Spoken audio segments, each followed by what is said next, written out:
Days after the massacre in Newtown, Connecticut, Michigan Governor Rick Snyder vetoes the state's latest gun bill. The bill would have allowed concealed weapons to be carried in churches, schools, and daycare centers. Fox 2's Alexis Wiley live right now with more on the governor's decision and what this means for gun laws down the road. Alexis? Monica, the answer to that question really depends on who you ask. There are plenty of teachers and parents who are breathing a sigh of relief tonight, but there are others who say this bill would have given us a tool to keep people safe. Two RAs came from another part of the dorm. One was one of my best friends. He stopped to yell at me to tell me where it was at.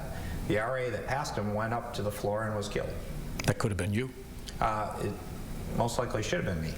Governor Snyder telling his own story of school violence to Fox 2's Tim Skubic. He gave that interview not long before he vetoed a bill that would have allowed gun owners with extra training to carry a concealed gun into places like schools and daycare centers. Well, we're glad to hear this. I think educators all over the state are glad to hear this. It's the right move. Randy Speck is superintendent of Madison District Public Schools in Madison Heights. He's been against the bill from the very beginning, before 20-year-old Adam Lanza went on a murderous rampage inside Sandy Hook Elementary.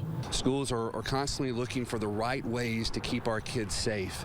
And a bill that gets pushed through in the middle of the night, we don't have an opportunity to participate in that discussion. It was an excellent opportunity for him to enhance safety in these so-called pistol-free zones. An opportunity Rick Ector says the governor missed. He runs his own firearm academy and is part of Michigan Open Carry. He says tragedies like the Connecticut massacre prove why this bill belongs on the books. If someone would have been there in that pistol-free zone, quite possibly maybe a loss of life could have been averted. This isn't the movies, and we don't become magically proficient using guns in a 30-minute period. Criminals do not obey the law. I mean, you could put, another 20,000 laws in the books. You can put up a billboard sign and say, no guns. But you know what?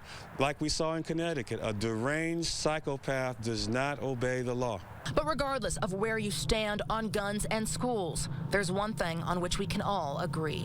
It's important that we all take a look and evaluate what's happened this past weekend, and particularly for school districts all over the state, to evaluate how we're going to keep our children safe.